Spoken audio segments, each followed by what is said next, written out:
ഒരിടത്ത് ഒരു വനം ഉണ്ടായിരുന്നു. അവിടെ ധാരാളം മൃഗങ്ങളും രാജാവായ സിംഹവും സുഖമായി കഴിഞ്ഞിരുന്നു. ഒരിക്കൽ രാജാവ് കാട്ടിൽ എല്ലാവർക്കുമായി ഒരു വിരുന്നൊരുക്കി. മൃഗങ്ങളെല്ലാം വിരുന്നിൽ പങ്കെടുത്തു.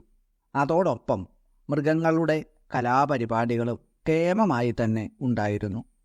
കലാപരിപാടികളിൽ കുയിൽ അതിമനോഹരമായി പാടി. അതെല്ലാവരും നന്നായി ആസ്വദിച്ചു, അഭിനന്ദിച്ചു. അതിനുശേഷം മൃഗങ്ങൾക്ക് നല്ല ഒരു ഡാൻസ് കാണണമെന്നായി ആഗ്രഹം. നൃത്തം ചെയ്യാനറിയാവുന്ന ആൾ മുന്നോട്ട് വരിക എന്ന് രാജാവ് പറഞ്ഞു. സന്തോഷത്തോടുകൂടി ഒരു കുരങ്ങൻ നൃത്തം ചെയ്യുവാനായി ഓടിയെത്തി. അവൻ അതിമനോഹരമായി തന്നെ നൃത്തം ചെയ്തു. എല്ലാവരും അത് നന്നായി തന്നെ ആസ്വദിക്കുകയും ചെയ്തു. എന്നാൽ ആ നൃത്തം കണ്ട് സന്തോഷിക്കുന്നത് ജിറാഫിന് തീരെ ഇഷ്ടപ്പെട്ടില്ല. അവൻ എല്ലാവരോടുമായി പറഞ്ഞു, എത്ര മോശമായിട്ടാണ് ഈ കുരങ്ങൻ നൃത്തം ചെയ്യുന്നത്. നിങ്ങൾ എന്തിനാ ഇത് കണ്ട് ഇത്രയും ആവേശം കൊള്ളുന്നത്? ഇത് കേട്ട് ഒരു കുറുക്കൻ ചോദിച്ചു, നിനക്ക് ഇതിനേക്കാൾ നന്നായി നൃത്തം ചെയ്യാൻ കഴിയും അല്ലേ? ജിറാഫ് ഉടനെ ആവേശത്തോടു കൂടി പറഞ്ഞു, തീർച്ചയായും ഇതിനേക്കാൾ നന്നായി നൃത്തം ചെയ്യാൻ എനിക്ക് പറ്റും. ജിറാഫിൻ്റെ ഈ വാക്കുകൾ ഒരു മാൻ കേൾക്കുന്നുണ്ടായിരുന്നു. അവൻ വിചാരിച്ചു, എന്തൊരസൂയാണിവന്, ഇവനെ ഒരു പാഠം പഠിപ്പിച്ചിട്ട് തന്നെ കാര്യം. കുരങ്ങൻ്റെ നൃത്തം കഴിഞ്ഞതും മാൻ പെട്ടെന്ന് വിളിച്ചു പറഞ്ഞു, അടുത്തതായി നൃത്തം ചെയ്യുവാൻ എത്തുന്നത് നമ്മുടെ പ്രിയപ്പെട്ട ജിറാഫാണ്. മാൻ പറയുന്നത് കേട്ട് മൃഗങ്ങളൊക്കെ അന്തം വിട്ടു. ഈ ശരീരവും വച്ച് അവൻ എങ്ങനെയാണ് നൃത്തം ചെയ്യുക? മൃഗങ്ങൾ പരസ്പരം പറഞ്ഞു. എന്നാൽ എല്ലാവരെയും ഞെട്ടിച്ചുകൊണ്ട് മുന്നോട്ട് വന്ന ജിറാഫ് വേദിയിൽ കയറി നൃത്തം ചെയ്യാൻ തുടങ്ങി. നീണ്ട കാലുകളും വലിയ വയറും നീണ്ട കഴുതും കാരണം അവന് അത് ചെയ്യുവാൻ കഴിയുമായിരുന്നില്ല. കുരങ്ങൻ്റെ ഇതുപോലുള്ള മെയ് വഴക്കവും ജിറാഫിനുണ്ടായിരുന്നു. നൃത്തം കണ്ട മൃഗങ്ങൾക്ക് ദേഷ്യം വന്നു. അവർ അവനോട് വേദിയിൽ നിന്നും ഇറങ്ങി പോകാൻ പറഞ്ഞു. കുട്ടി കുരങ്ങൻ്റെ ഡാൻസ് കണ്ട് കൈയടിച്ച കാണികളൊക്കെ ജിറാഫിനെ കൂവി കളിയാക്കാൻ തുടങ്ങി. അവസാനം നാണം കെട്ട് തലയും കുനിച്ച് അവൻ വേദിയിൽ നിന്നും ഓടിപ്പോയി. പിന്നീട് ആരും ആ കാട്ടിലെങ്ങും ജിറാഫിനെ കണ്ടിട്ടേയില്ല. പ്രണവപ്രകാശത്തിൻ്റെ പുതിയ ഒരു അധ്യായത്തിലേക്ക് എല്ലാവർക്കും സ്വാഗതം. ജിറാഫിൻ്റെ മാനസികാവസ്ഥ ഉണ്ടാകാതിരിക്കാൻ ഏറ്റവും നല്ല ഒരു മാർഗമുണ്ട്. അതാണ് ഇഷ്ടദേവതാ പ്രാർത്ഥന. അതുകൊണ്ട് ഇഷ്ടദേവതയുടെ നാമം ജപിക്കുന്നവരുടെ ഹൃദയത്തിൽ നിന്നും ഇത്തരം വികാരങ്ങൾ ഉണ്ടാവില്ല. കുട്ടികളായിരിക്കുമ്പോൾ തന്നെ അവർക്ക് ആത്മീയമായ ഉണർവും ഉന്മേഷവും ലഭിക്കുന്നതിന് അമ്മയുടെ നാമങ്ങൾക്ക് വലിയ പങ്ക് വഹിക്കാൻ കഴിയും. അവരുടെ മനസ്സിൽ അമ്മ പെട്ടെന്ന് തന്നെ ഇടം പിടിക്കുകയും ചെയ്യും. ആദ്യ പരാശക്തിയായ അമ്മയുടെ അനുഗ്രഹം കൊണ്ട് 34 നാമങ്ങളുടെ അർത്ഥം അല്പമെങ്കിലും പറയുവാനും ഓരോന്നിൻ്റെയും ഫലങ്ങൾ ഓർത്തെടുക്കാനും കഴിഞ്ഞു. ലളിതാ സഹസ്രനാമം മൊത്തമായി ഒരിടത്ത് കുത്തിയിരുന്ന് പെട്ടെന്ന് ഒരു ജോലി തീർക്കുന്നത് പോലെ ചൊല്ലിത്തീർക്കാൻ ഉള്ളതല്ല എന്നും അതിൻ്റെ ഫലം കുറച്ചെങ്കിലും ലഭിക്കണം എങ്കിൽ നമുക്കിഷ്ടമുള്ള നാമങ്ങളെടുത്ത് അവ ആവർത്തിച്ച് ജപിച്ച് ആരുടെയും സഹായം കൂടാതെ ഫലസിദ്ധി വരുത്താവുന്നതാണ് എന്ന വസ്തുത എല്ലാവരെയും അറിയിക്കുക എന്നുള്ളത് മാത്രമാണ് ഈ വീഡിയോ കൊണ്ട് ഉദ്ദേശിക്കുന്നത്. നാവുകൊണ്ടല്ല, അത് മനസ്സുകൊണ്ട് സമ്പൂർണമായി അർപ്പണ മനോഭാവത്തോടു കൂടി ഏതെങ്കിലും ഒരു നാമം മാത്രം ഉച്ചരിച്ചാൽ മതി. അമ്മയുടെ അനുഗ്രഹം തീർച്ചയായും ഉണ്ടാവും. എൻ്റെ അമ്മയുടെ തൃപാദപത്മങ്ങളിൽ പ്രണാമങ്ങൾ അർപ്പിച്ചുകൊണ്ട് വശിന്യാദി വാഗ്ദേവതകൾ 35ാമത്തെ ലളിതാ സഹസ്രനാമത്തിലെ മന്ത്രമായി ചേർത്തിട്ടുള്ള ലക്ഷ്യരോമലതാധാരദാസമുന്നേയ മധ്യമ എന്ന നാമത്തിൻ്റെ അർത്ഥം നോക്കാം. ലക്ഷ്യമായ, കാണത്തക്കതായ, ആധാരത, അടിസ്ഥാനമായ, ആധാരമായ അവസ്ഥ, സമുന്നേയം, ഊഹിക്കപ്പെടുവാൻ കഴിയുന്നത്, മധ്യമ എന്നാൽ മധ്യത്തിലുള്ള, അതായത് നടുക്കുള്ള പ്രദേശം എന്ന് അർത്ഥം. അമ്മയുടെ അരക്കെട്ട് വളരെയേറെ ഇടുങ്ങിയതാണ്.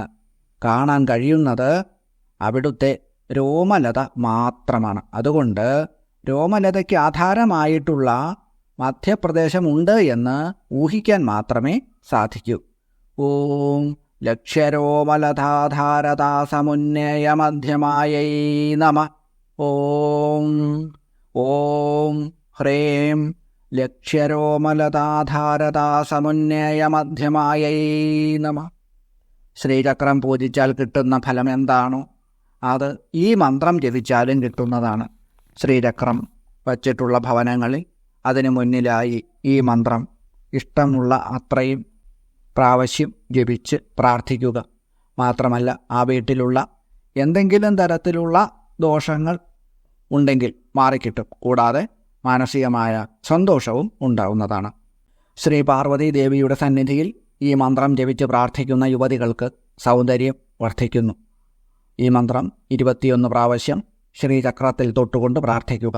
അതിനുശേഷം 8 വയസ്സിൽ താഴെയുള്ള ബാലികമാർക്ക് അവരെ അമ്മയായി ദേവിയായി ആദരിച്ചുകൊണ്ട് മധുര പലഹാരങ്ങൾ നൽകുന്നത് അമ്മയ്ക്ക് ഏറെ ഇഷ്ടമുള്ള കാര്യമാണ്. അതിൻ്റെ ഫലമായി ആഗ്രഹിച്ചത് ഏത് കാര്യമാണെങ്കിലും അത് സാധ്യമാകുമെന്ന് മാത്രമല്ല, മാസത്തിലൊരിക്കലെങ്കിലും ഇപ്രകാരം ചെയ്യുന്ന വീടുകളിൽ ദിനംപ്രതി ധനധാന്യ സമൃദ്ധി കൂടി വരികയും ചെയ്യും. സ്തനഭാരദളൻ മധ്യ പട്ടബന്ധവലിത്രയ എന്നതാണ് ലളിതാസഹസ്രനാമത്തിലെ 36ാമത്തെ നാമം.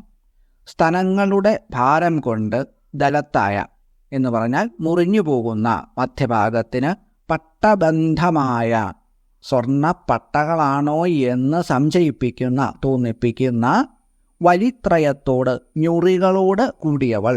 സ്തനങ്ങളുടെ ഭാരം കൊണ്ട് ഒടിഞ്ഞു പോകാതെ ഇരിക്കുന്നതിനായി സ്വർണം കൊണ്ടുള്ള 3 പട്ടകളാണോ എന്ന് തോന്നുന്നതുപോലെയുള്ള 3 മടക്കുകൾ ഉദരത്തിൽ ഉള്ളവൾ എന്നാണ് ഈ നാമമന്ത്രത്തിൻ്റെ അർത്ഥം.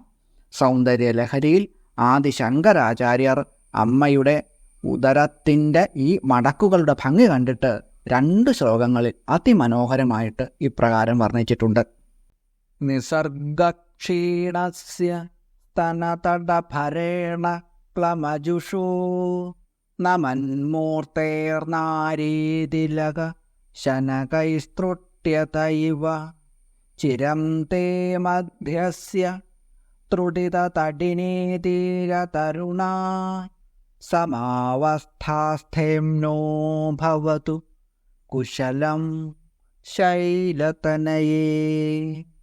അല്ലയോ, സ്ത്രീരത്നങ്ങൾക്കെല്ലാം തിലകക്കുറിയായിട്ടുള്ള പാർവതീദേവി, അവിടുന്ന് സ്വാഭാവേന തന്നെ വളരെ കൃശമായിട്ടുള്ളതും നിസർഗമായിട്ടുള്ള ക്ഷീണത്തോടു കൂടിയതും സ്തനമണ്ഡലത്തിൻ്റെ ഭാരം കൊണ്ട് വിശേഷിച്ച് ശ്രമത്തെ പ്രാപിച്ചതും അല്പം മുന്നോട്ടു കുനിഞ്ഞ് പതുക്കെ ഒടിഞ്ഞു പോകുമോ എന്ന് തോന്നുന്നതും കരയിടിഞ്ഞ നദീതീരത്തിൽ നിൽക്കുന്ന വൃക്ഷത്തിന് തുല്യമായ സ്ഥിരതയോടുകൂടിയിരിക്കുന്നതുമായിട്ടുള്ള ഈ മധ്യപ്രദേശത്തിന് വളരെ കാലം ക്ഷേമം ഉണ്ടാകട്ടെ.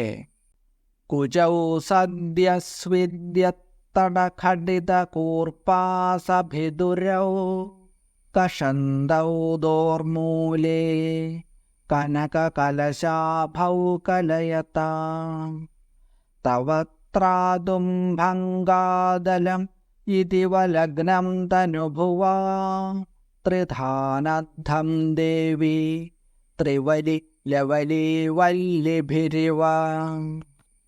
അല്ലയോ അമ്മേ ദേവി, പെട്ടെന്ന് വിയർക്കുന്ന സ്തനതടത്തിൽ ചാർത്തിയിട്ടുള്ള കഞ്ചുകത്തെ ഭേദിക്കുന്നവയും ബാഹുമൂലങ്ങളെ ഉരസുന്നവയും സ്വർണകുംഭത്തിൻ്റെ ശോഭ ഉള്ളതുമായ അവിടുത്തെ സ്തനങ്ങളെ നിർമ്മിച്ച കാമദേവൻ കൃശമായ മധ്യഭാഗം ഒടിഞ്ഞു പോകാതെ രക്ഷിക്കുന്നതിന് ഇത് മതിയാകും എന്ന് കരുതി അമ്മയുടെ മധ്യഭാഗത്തെ ലവലി എന്ന ലത കൊണ്ട് 3 ചുറ്റിട്ട് കിട്ടിയിരിക്കുന്നതാണോ എന്ന് തോന്നുന്നതായി ഈ ശ്ലോകത്തിൽ വർണ്ണിച്ചിരിക്കുന്നു. ഉൽപ്രേക്ഷ, അതിശയോക്തി എന്നിവയാണ് ഈ ശ്ലോകത്തിൽ വന്നിട്ടുള്ള അലങ്കാരങ്ങൾ. ശ്രീചക്രത്തിൽ ജഗദീശ്വരിയെ ധ്യാനിച്ചുകൊണ്ടും താമരപ്പൂവിൽ ശ്രീ മഹാലക്ഷ്മി ദേവിയെ ധ്യാനിച്ചുകൊണ്ടും ഈ മന്ത്രം ജപിക്കാം. മുൻപറഞ്ഞതുപോലെ തന്നെ സമൃദ്ധിയും ആഗ്രഹവും നൽകുന്നവയാണ് ഈ മന്ത്രം. ഇതിൽ പറഞ്ഞിട്ടുള്ള സൗന്ദര്യ ലഹരിയിലെ 2 ശ്ലോകങ്ങൾ കൂടി ചേർത്തുകൊണ്ടും മന്ത്രം ജപിക്കാവുന്നതാണ്. അർത്ഥം മനസ്സിലാക്കി ശ്ലോകത്തോടൊപ്പം ജപിക്കുന്ന ഭക്തർക്ക് അസാമാന്യമായ മനസ്ഥൈര്യവും ആത്മവിശ്വാസവും കാമം, ക്രോധം, ലോഭം, മോഹം, മദം, മാത്സര്യം എന്നീ ദോഷങ്ങളിൽ നിന്നും മനസ്സിനെ പൂർണ്ണമായിട്ടും മാറ്റി നിർത്തി ജീവിത വിജയം സാധ്യമാക്കാനും കഴിയുന്നതാണ്. അതിശയിപ്പിക്കുന്ന ഫലം നൽകുന്ന മന്ത്രങ്ങൾ തന്നെയാണ് ഇവ രണ്ടും.